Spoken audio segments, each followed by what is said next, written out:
Hi, இன்னைக்கு ஒரு small electrical information.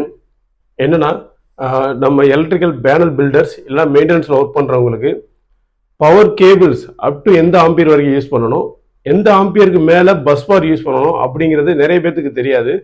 So IEC standard படி நம்ம யூஸ்வலாக பார்த்தீங்கன்னா என்ன யூஸ் பண்ணுவோம், 1 ஸ்கொயர் எம்க்கு 6 ஆம்பியர் வரைக்கும் 1 ஸ்கொயர் யூஸ் பண்ணுவோம்.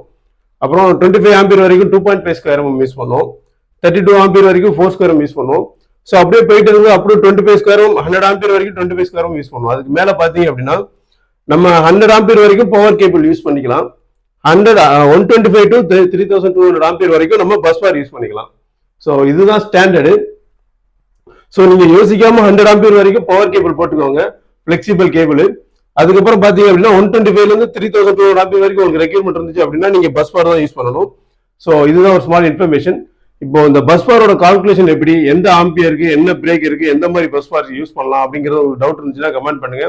அதை பத்தின ஒரு full detail video, long video நான் போஸ்ட் பண்றேன். தேங்க்யூ.